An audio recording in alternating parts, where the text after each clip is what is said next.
Acknowledgement of country. So I'm on the South Gold Coast. I'm joining today from Yugambeh land. I do really encourage you to write where you are joining us from in the chat box, but I would like to acknowledge all elders past, present and emerging, and extend that to any Aboriginal or Torres Strait Islander peoples that might be joining us tonight. Let's go past these. No, we might do that at the end to see. Okay, so this week, one of the main ones we're looking at is eating disorders, and that'll be the focus tonight because the rest has recorded. Mainly around that anorexia is the one that we're going to be looking at. So let me just...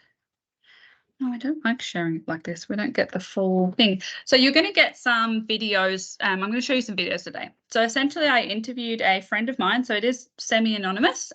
She is an adult. She's consenting to be in these videos. There is no concerns there. And she's in recovery from anorexia. But she's going to share a little bit about her experiences in a number of little videos, because not only her experience as someone with anorexia going through the public health system, but she also has borderline personality disorder, which we started to have a look at last week. So that intersects in between the both, trying to get the treatment and how those two link together. So I might just, I'll tell you a little bit about it and then I'll show you the videos. So anorexia is a life-threatening illness. So it's categorized by low body weight, restricted eating. It can have lots of medical complications. It has distorted body. People with anorexia, have really distorted body image. So that doesn't necessarily mean that they just think they're very big when they're very thin. It can also mean that they're very picky about very particular parts of their body. So Chloe, for example, she would say that she would get really funny about her elbows and how much weight was around that particular part of her arm. Like it was really, really distorted. It wasn't just I'm overall overweight. It came down to very much individual body parts and an intense fear of gaining weight as well around that. So physiologically as well. So when someone starves themselves for a very long time, anorexia also makes, beyond the physical changes to their body, they also have cognitive changes as a result. Their brain chemistry is actually altered as a process of being starved for such a long time. And actually, again, part of the reason, I guess, once we're at that point, for me personally, the thought of being starving, I think I would be cranky and not in a very happy place, but it's actually been shown that they do feel a sense of peace, euphoria, and a really calming effect on their anxiety once they've had that starvation period for a long time. So I'll go a little bit more into the genetics and stuff afterwards, because I really want to take time to show you these videos. So please shout at me if you can't hear sound, because I can't see your comments. What changed to make it become anorexia? Like what was it? So just, I'm going to have to give you the little backstory here because I've had to clip it to get into the PowerPoint. So prior to her diagnosis of anorexia in 2021, she first started, her first diagnosis of an eating disorder was when she was 15. She's now 23. And it was, her first diagnosis was eating disorder otherwise not specified. So she didn't meet the requirement to be diagnosed with anorexia as far as the DSM was concerned. So she got diagnosed with something called eating disorder otherwise not specified. And now I'm asking here at what point, so in 2021, what changed for her then to be able to be diagnosed as anorexic? Behaviors change? Yeah. What changed to make it become anorexia? Like what was it? Well, my behaviors changed. Yeah. To start with, because like 2015 to like 2021, like I had like an eating disorder, but like I wasn't doing like the anorexic behaviors. Like I didn't count calories. I didn't have like the weird food rituals. Yeah. And it, like the reasons and everything like changed too. Mm-hmm. Yeah. So what was the new reasons for 2021? 2021, it was like, well, I felt overwhelmed and super anxious. And I guess like with anorexia, when you're anorexic, your life becomes like so simplified in a way, like your world becomes really small. Because like all you care about is like just like numbers and the weight on the scale, and like, that's like the biggest like thing in life. And in a way, like it's like really simple. So it's like helps ease anxiety, and also I did it to numb my emotions. Like when I didn't want to feel like a painful emotion, like I would like just like starve, because I don't know, you can't really feel like that much when you're starving. Yeah. And like whenever I get anxious, like I would do like the body checks or like weigh myself, and like I'd be like, oh yeah, okay, we're fine. Like, and that was like self-soothing. And also in a way it was kind of like a refusal to grow up, like because I felt inadequate being an adult. So it's like sort of like pausing the body in like a pre-pubescent state. You start your period, like you like just like you're a bag of bones. It's like kind of like, I don't know, a way of like holding on to like childhood, like not wanting to let that go. Because like, yeah, I didn't feel adequate enough to be an adult, so I was like, yeah, I refuse. Yeah. What changed to make it? What changed to make it become anorexia? And in terms of your treatment for your anorexia, so did you go as an inpatient ever for the anorexia, the eating disorder? Once I did, yeah, but initially I was meant to go in for BPD, but they checked my weight at the same time, and my weight was low. Like I wasn't anorexic, but I had an eating disorder. I did have low weight. So they treated me as an eating disorder patient there. They actually like just did the eating disorder stuff and not the BPD stuff. Yeah, because they're like, yeah, we'll do that. That's the priority from that medical, like you're saying, that they feed you up. And was that a public hospital or? Yeah, it was public. Public at that time. So when you went in as the eating disorder patient, what was that like? Like, what was that experience in the public hospital? It was actually fun. Yeah. Like, I mean, it was terrible. Yeah. But I'm holding on to the funny things because I saw some funny things. Yeah. I remember the pictures. Yeah. Yeah, like traumatizing, but like at the same time, traumatizing piece can be funny. Like, I don't know. Like, yeah, it was bad, but it was funny. Okay, well, they give you a meal plan, and wait, what exactly do you want to know? No, okay, whatever. Well, they give you a meal plan, and it's like 3 meals and 3 snacks. So breakfast, mid-morning snack, lunch. Do you all eat together or in your room or? No, you can't eat in your room. You have to like eat in the eating place. You can choose to eat with others or you can eat alone, but you have to have like a nurse supervise you. Like you have like your own nurse sitting right next to you, watching everything you eat. And if there's like margarine, like if like I don't know, if your food comes with margarine stuff, you have to scoop all of the margarine out on the bread, all of it. You can't leave any, otherwise. Otherwise, like if you leave anything on your plate, you get step 2, which is Ensure. You have to drink like this Ensure drink, and if you don't drink the Ensure drink, then you get like stuff down the tube. But basically, like if you have your meal and you just left like the tiniest crumb, like a little bit of margarine in the tub, so they'll give you the Ensure on top of the meal. Yeah. So it's like, ew, like serious. Yeah.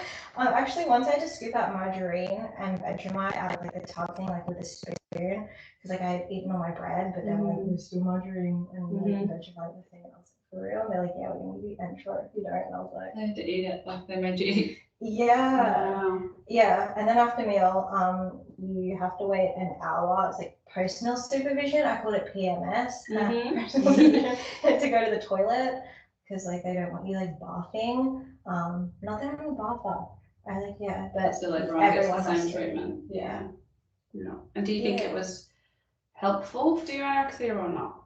Like what that experience? Obviously, I'm assuming you would have gained some weight to get out. But... Honestly, well, because I wasn't like fully anorexic at that time, but I was around eating disorder patients and other anorexic people, it taught me some stuff about how to actually, like taught me anorexia tips. Like I'm not gonna lie, like it did, like, because that was 2020. I was fully anorexic 2021, so. You got worse after. Yeah. Yeah. And did you, so you stayed there just for the eating disorders, you didn't get any treatment for the BPD. So other than the feeding, did they have like group therapy or like counselling or anything? They had like a psychologist there. She was really in there. They didn't really have like group therapy. They had like games. Yeah. They didn't actually have like actual therapy. It was more like, I don't know, like the public hospital is kind of more like crisis intervention. I feel like they don't really give you therapy. They kind of just keep you safe and like contained. Yeah. So that control, just sort of beating you up and stopping you until then, and then you get discharged. And were you able to discharge at any point the whole time because you were voluntary, I assume? I went involuntary, but then when I was there, they put me involuntary because I was there and I like thought the whole like meal plan thing was ridiculous, and I was like, I said that, I was like, I'm not doing this, and they're like, well, now you're involuntary. And I was like, wait, what? Yeah, it's changed real quick. Yeah. So do you think that sort of impacted your willingness later on to go voluntary? Like that, knowing that could happen? It did scare me. I did not want to go back after that. Like, yeah, it did freak me out. I was like, oh my gosh, especially when you're not ready to recover. Like, yeah, because I remember my parents trying to get me in, and in my mind, like that was like the worst case scenario because it's like I wasn't ready to recover. It was like to me taking away like my favorite coping mechanism. Like it made me feel safe being anorexic. Like I know it sounds like it doesn't make sense, but like when you're in it, like it feels like it's your best friend. It's like, why would you take that from me? Like no. Yeah. And some of the stuff too, like we've sort of spoken in the past, but around that perfectionism, like you got to be really good at it. Like you had that level of control, like, and you've sort of seen that because that's one of the other things from the literature that comes out, like personality traits that are more likely to potentially lead to anorexia, around that perfectionism and that OCD and stuff. Like, and you have smashed everything that you've ever done, whether it be music or gymnastics or whatever it might be. Like you do them really well. That's insane.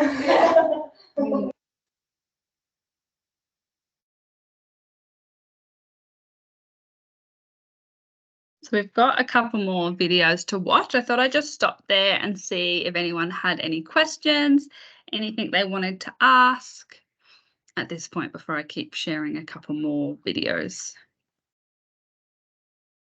And are you all able to hear it okay as well?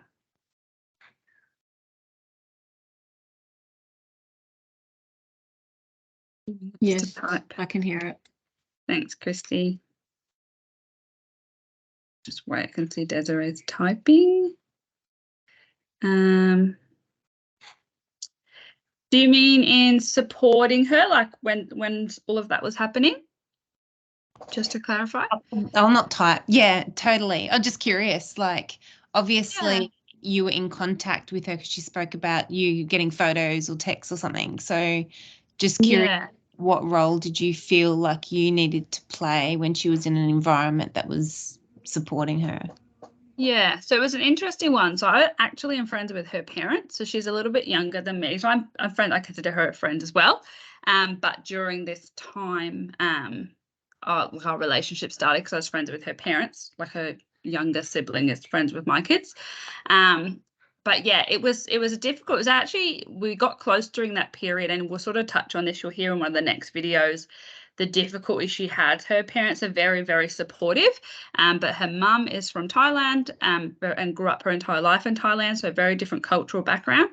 And then her dad is quite a bit older, so there is this generation gap as well. So her parents sort of relied on me quite a bit, and there was often times when I would take her to the hospital, more so linked to her BPD and stuff, or she would come stay with me for a while.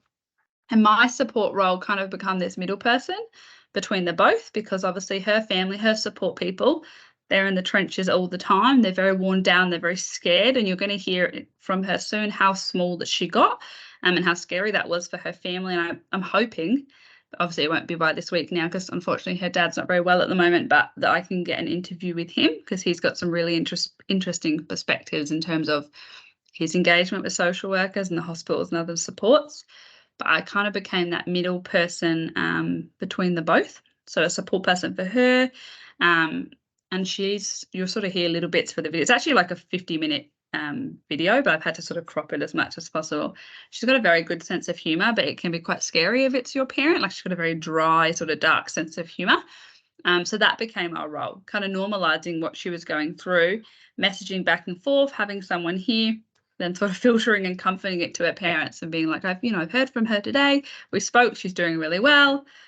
Filtering out, some of the stuff she might be sharing, which to a parent would be quite scary, but for her, that's sort of how she expresses herself. She likes to be She likes the shock factor.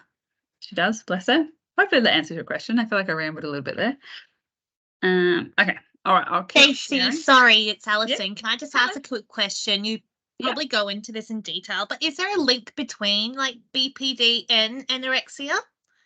Yeah, so there's a correlation. So there is larger amounts of like lots of people with BPD do have anorexia.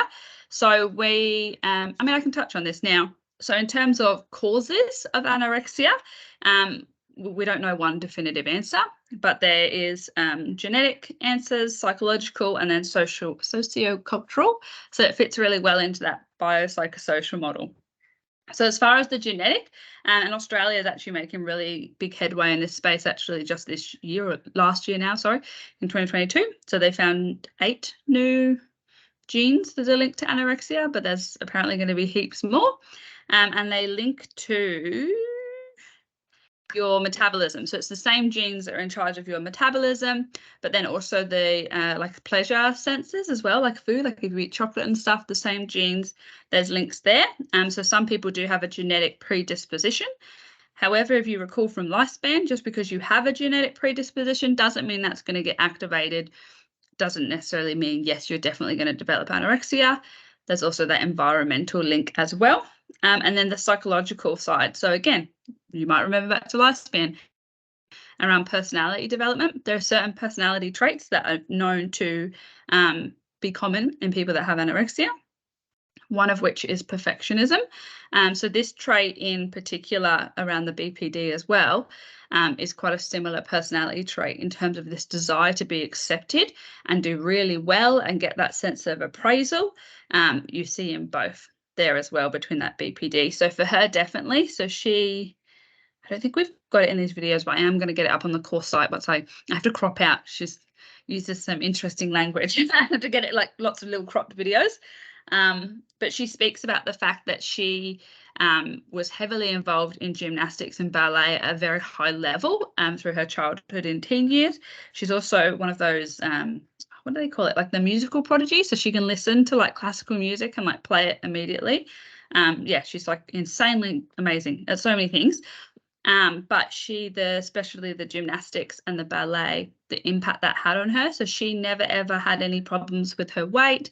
Everyone was very complimentive, but the negative impact that actually had, because she was constantly told you have the perfect gymnastic body, and not in like a sexualized way in terms of a frame, muscle, like she was told it in terms of an athletic sense, but her muscle distribution, her frame, her height, everything, she was constantly complimented on her body as she grew up, and then as her BPD developed, which is for other reasons, that sense of wanting to be accepted and approved and loved, her value was so tied to her figure that around 15, that's when she first got diagnosed with that first eating disorder that developed later.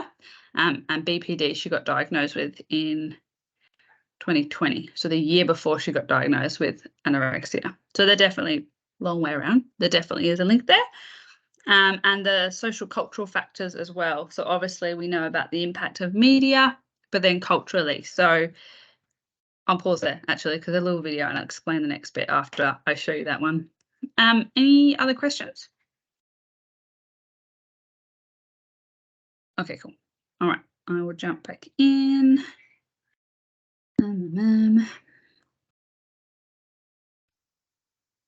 Wait, hang on. I don't think I did it with sound. All these extra buttons to press. And in terms of your treatment for anorexia, so did you go as an... And in terms of your treatment for anorexia, like, yeah, like I've had like family and friends and stuff that have been helpful, but they're not like part of the mental health service. So. yeah.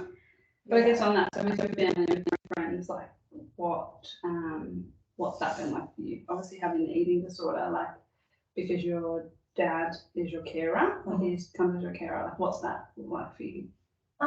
He's a lot better now. But like at the start, I guess like he didn't get it, and also my mom, like didn't get it at all. But yeah, I feel like at the same time, like I can't blame them because it's like, how do you understand something that you've never been through? But at the same time, I feel like if you're like a Carol, you, I don't know, want to like I don't know, understand like you kind of have to like put in the effort, I guess. Mhm. So you can't just make assumptions and Mhm. things like that. Yeah. There's probably more I could say, but I'm like, Do you feel like that, like obviously with your parents, so your mum's from a different cultural background. Do yeah, you think that like her being Thai has influenced her perceptions? Because obviously they've got perhaps their view because of beauty and westernized. well, about the culture, in Thailand, apparently like they have like this thing where they lose face if they like talk about like their struggles and stuff. So they Mhm. kind of like they sweep a lot under the rug. So maybe because my mom's from that culture, like she like doesn't understand how to talk about like struggles and stuff like that without yeah. You sort of Yeah. noticed that with mum. And then obviously your dad's a little bit older, so that generational gap as well for him. Do you think that impacted or? Well, I guess with my dad, like at the beginning, he seemed to like overly simplify it. Like he didn't understand like there's like more reasoning behind anorexia other than just I look fat, I need to get thinner. Like there's a lot more reasons, like the control aspect, like like the anxiety, like stuff like that. And it's not just like I think I look like a whale. Mm-hmm. Like yeah, so there's Yeah. a lot more to it. Do you think there's something?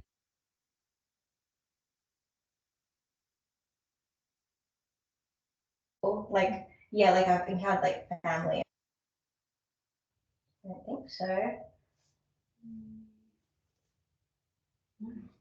think we're done. Oh, side effects. What did you notice any? Obviously, other than weight loss, like with the anorexia. Oh, you lose your period, you become infertile. Yeah. Except I wasn't mad about that. Yeah. I was like, cool, no Yeah. period. And was that for like a long period? Like, is that because of a certain weight? Like, does it come Yeah. back? Like, It's back now. Yeah, Yeah. it came back like last year. Mhm. Yeah, so I noticed I stopped getting my period when I got under 36. So 36 was like the cutoff point of like, yeah, when I noticed the period went. And then it came back when I was like 38. Yeah. And then I got to like 39 and it kind of just went away again for like only like it's like 2 months or something. Yeah. But now I'm like 47. So Yeah. it's back to normal. And in terms of you were saying before, like your weight being low, like what was the lowest point that you got with the like anorexia? it was like 33. And were they at that point, because you were saying like they make you do the feeding tube and stuff, like was there sort of talk of that, or are you still having the choice to eat raw mum? Actually, my parents sent me like when I was like 33. They sent me to they sent me to like the hospital, like the Robina emergency department. It was actually because I actually forgot. I think it was because like oh yeah, I had taken like Ritalin and it freaked me out, and I was having like a panic attack, and they called like the like emergency department. Yeah. Actually, it was they called them also like thinking, oh my god, like maybe if she gets into emergency the department, they can like see what she looks like and like hopefully get her into the hospital. That's what they were thinking, and smart parents. I like actually lost my shit. But I was there and they did my obs. So basically, you like to get admitted for like an eating disorder to the mental hospital.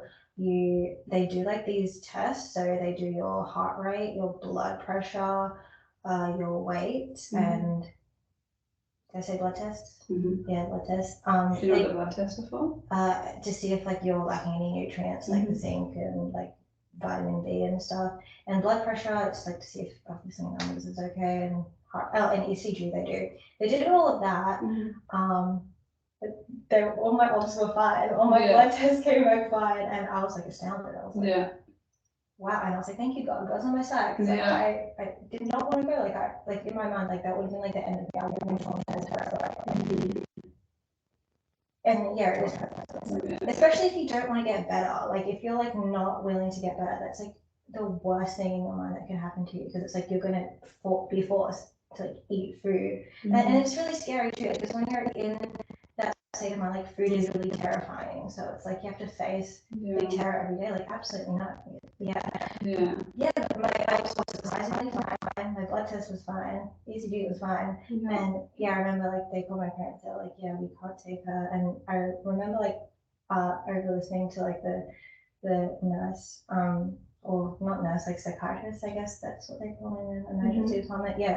I was eavesdropping of her talking to like my dad on the phone, and she was just like, yeah, we can't like take her unless there's like, unless like the obs are messed up and stuff like that. And my dad was like arguing with her. And I was I can imagine your dad. Excuse me. Yeah. So there wasn't like a certain weight that, like, if you're below that, it was more around like your nutrition and what's in your blood, and that was at that point. Also they give you like an interview, and if you can like turn on like the whole like hee in like the interview, it's like you gotta like say the right things, and you gotta be like, yeah, my dietitian, I'm like working with her like really good. Yeah. You have to like say just, and that's sort of you gotta manipulate her a little bit. Yeah. And that's sort of what you were saying before, like going in as an inpatient, like you learn those things too, like how to, like tips and stuff. Like how to get through that. And I guess like with that's probably what you were saying with your friend with the BPD, like she wants to be an inpatient, where you're like, it would seem so extreme, the opposite end, like you're like, no, I'm fine. I think so.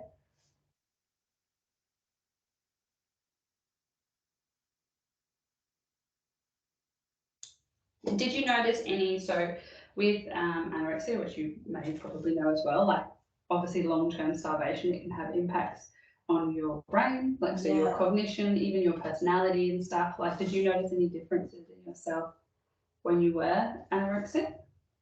Like around your memory or your personality or your moods or anything? I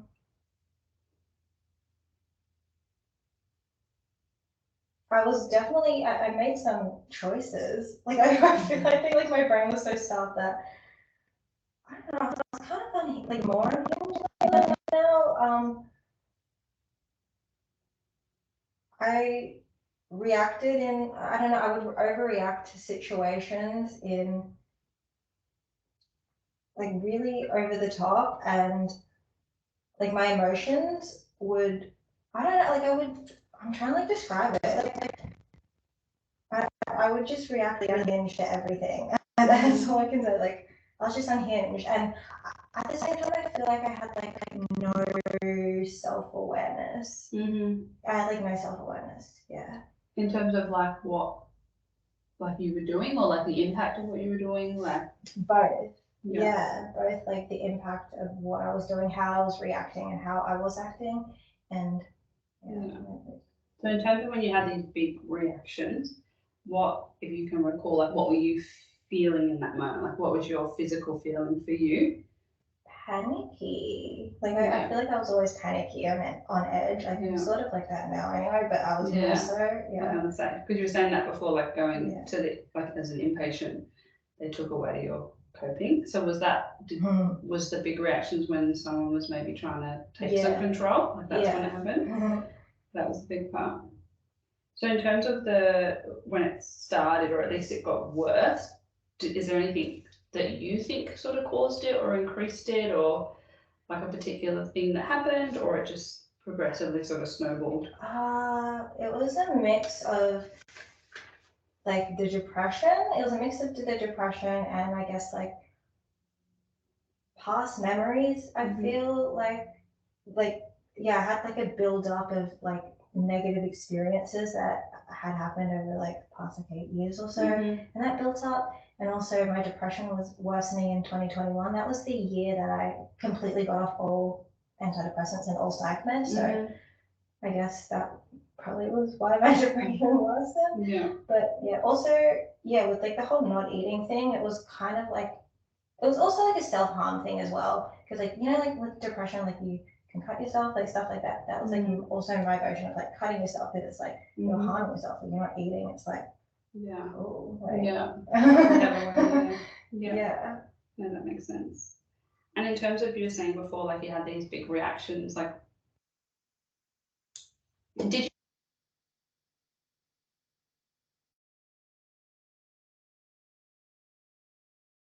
right. Any questions at this point before I go back to the slides?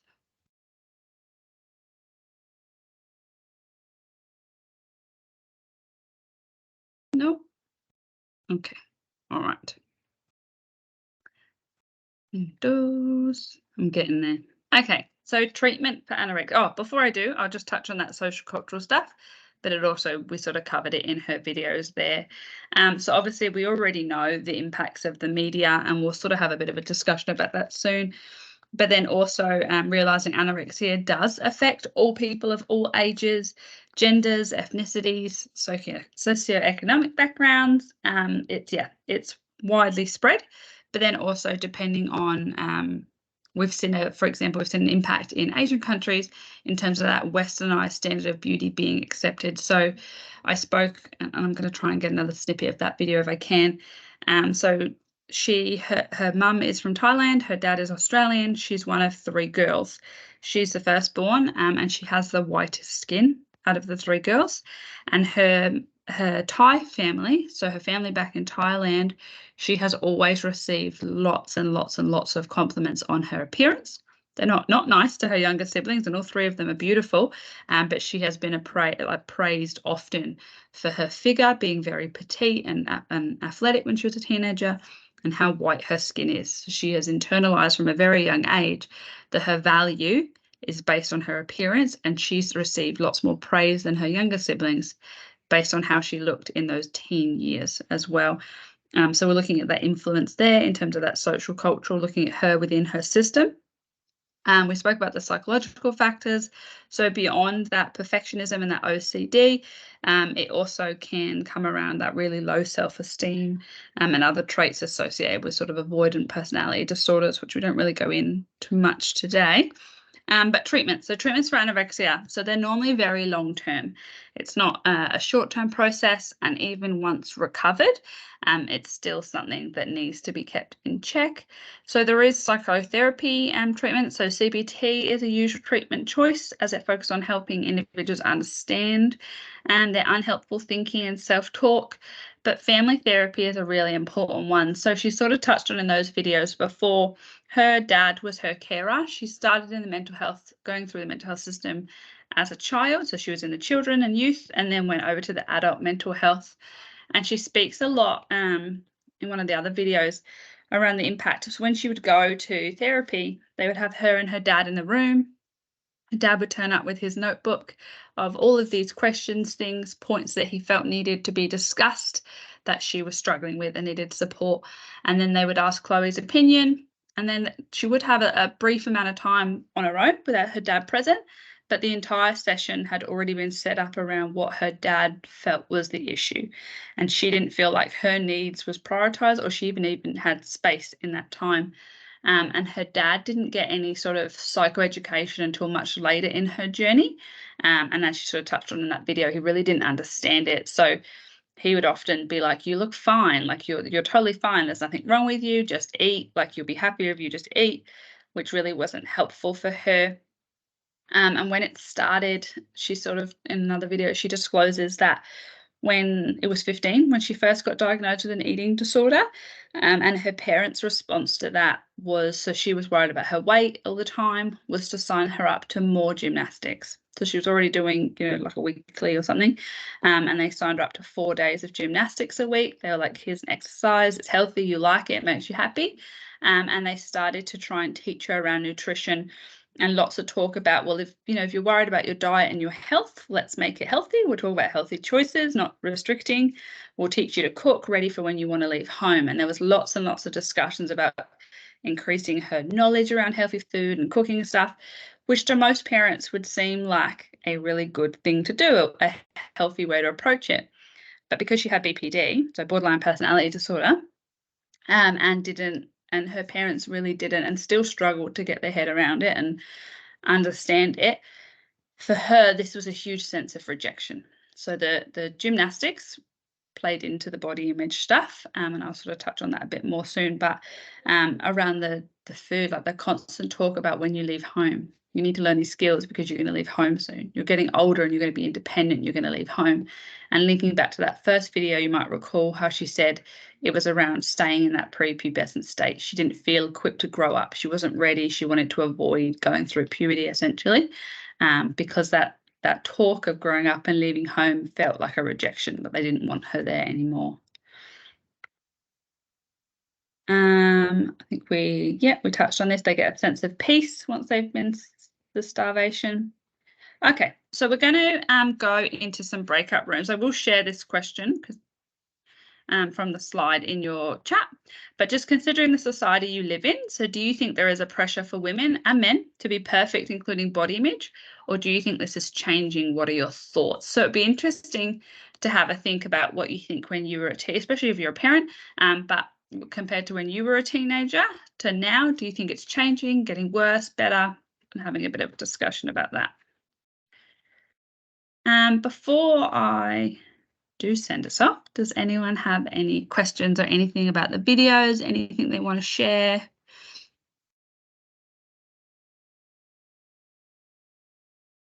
Nope. Okay. All right. We're all just quietly waiting for that assignment to come back. Hey, we're at that burnout point. All right. We'll start going over to the rooms now, guys.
Hello, I think we're all back. Let me double check.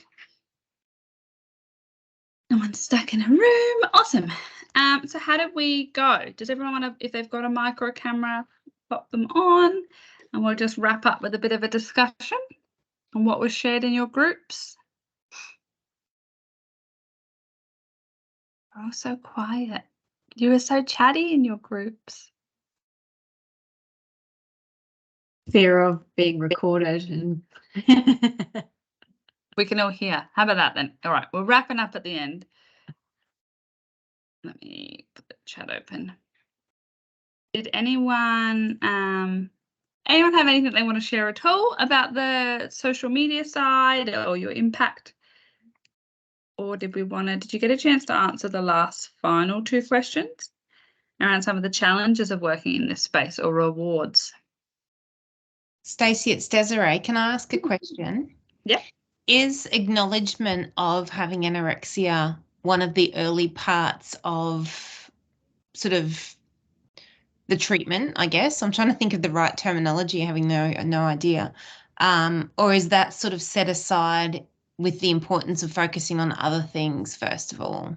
So for the individual with anorexia, like they're having the acknowledgement, like they acknowledge it themselves. Yeah. So it's really sad. So it seems, and again, this is like from what she shared from her lived experience, and her most recent stay was 2021 in a public hospital. 2022 she went private. Was the focus is entirely on that biological, that physical side. So very little therapeutic, very little in terms of mindset. Where she's at is around increasing your calories, increasing your weight, focusing on there, which I found really perplexing, given that she shared, I don't know if you heard, she said at 32 kilos, she went to the hospital, which is mind-blowing to me because my children weigh around that. And she's pretty much the same height as me. I'm 166 centimeters for reference outside of the tiny teams. Her bloods were perfect. So she was healthy as far as all of the vitamins and nutrition, etc.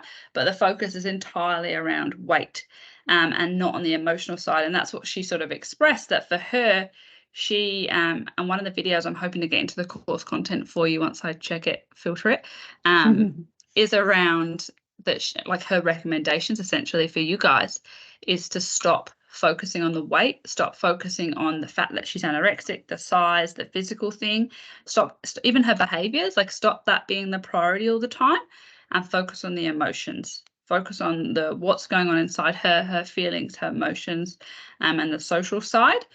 And then the anorexia will fix itself. The behaviors will fix itself. So for her, being forced to acknowledge her anorexia, being forced to acknowledge the maladaptive behaviors that she'd developed, made her obsess over them more, made them cling on to it more. She was like, I don't know if it was in one of those videos, but she calls anorexia, it was like her best friend, and that everybody was against her best friend and wanted to take her best friend away from her. And if you feel like you're going to lose something, you cling on to it more. So having to acknowledge that your best friend's not good for you is, it didn't help. So I think I kind of went off track a little bit with that question, but hopefully I answered. Lucy, did you have a question? Your hand was up before, but it went down. Did I answer? I kind of forgot it, but I think it was addressing like the second question about the challenges. I think for me personally, I guess I don't know the statistics of whether the success rate in anorexia and like working with people and like whether they do acknowledge it. And I don't think I'm like this, but I know I learned in my placement, a lot of people thrive off getting positive outcomes. So whether that's like would be a challenge for a lot of people working in that space to not have that outcome, and really that would test your patience, I guess. But I guess if there is a lot of positive outcomes, it would be rewarding. Does that make sense? No, it does. And it's actually a really important point, Lucy, that I don't know if it's caught in the recording today or not for the lecture, but it's a very, very slow process. So often a practitioner, assuming they don't change jobs, will be working with the same person for years, and progress is very slow and very small. There's often lots of relapse. It's a little bit like that 2 steps forward, 1 step back, like it's still progress. but it is a long, long time. And also a challenge around supporting practitioners as well, because it doesn't always work. And there is a lot of death in this space. And often that's a case of a client that you've been working with for years may not survive anorexia. So it is a very challenging space, especially if you're someone that does like those sort of small regular wins, at least big wins. That's something that doesn't, necessarily often happen in that space. Alison? Just going back to the therapy and social side of things, Stacey, I know when I was at Headspace, so they won't offer kind of therapy until the individual's considered like medically sound, because in their eyes they don't believe like therapy will work or anything until they're at a healthy body weight. So I think it's across the sector with that kind of thing, unfortunately. And like I understand where she's coming from, but yeah, in their eyes as well, like nothing like CBT and all that's not going to work unless they're medically fit to do it. Which is an interesting point, and this is just my personal view. This is not coming from the course content, but my opinion is that comes from a financial view. So in terms of CBT working, having lifelong behavioural changes, then remembering all of it and taking it all on board, no, it probably won't be a financially good thing in that sense, because you're likely to sort of put in a lot of resources and the capacity, like even just in memory, like if you're in starvation, to take all that on board and make these big changes and stuff, no, that's probably not the case. But in terms of completely ignoring that side and not providing that therapy to support them and be incredibly trauma informed during that process, like that being another challenge, and that's an area like something I would really, really struggle with, is we are force feeding. Like they will get tube fed, and if they don't refuse and they become involuntary, they will be restrained and tube fed to stop them. And you're working in that space, and it's completely against our values as social workers. And to do that and also not be providing therapy and focused entirely on the weight, like it's very similar when you sort of see other crisis intervention things. If there's natural disasters and stuff, like the focus entirely becomes on food and water. Like we look at Russia. I'm definitely diverging now, but it's the same sort of nexus. We look at Russia, and at the moment we're looking at humanitarian aid and food and water, and we're like, in years to come, imagine all of the trauma and stuff we're going to deal with, and it's not being dealt with now because the priority is food and water, those basic needs. So we're not addressing that at all. So they're sitting with all of that pain and all of that suffering right now until we can worry about the physical safety side, that you just put it on the back burner. But no human here in your day from morning to night just focused on food, water and sleep. Nobody did.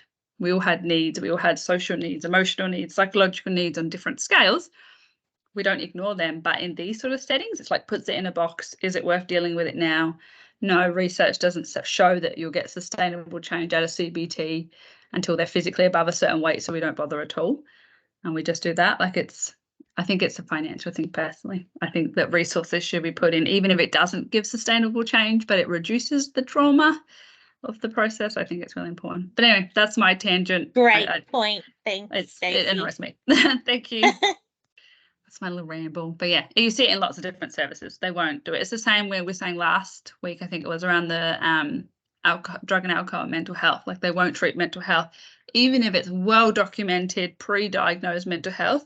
If someone turns up to emergency and they've got an ounce of alcohol in their system, they won't treat the mental health until the alcohol's left their body, because it's not deemed to be able to assess them, not going to be helpful, etc. So they just leave them in a little white room with a jail cell door until they sober up, because it's not deemed appropriate. But that sounds pretty traumatizing. So any other comments before we go? Because we're a little bit over time. Hopefully you guys get your assignments soon. It'll definitely be tomorrow, if it's not tonight. Any questions? Nope. Awesome. All right, I'll stop the recording and I will let you all go. I hope you have an amazing week.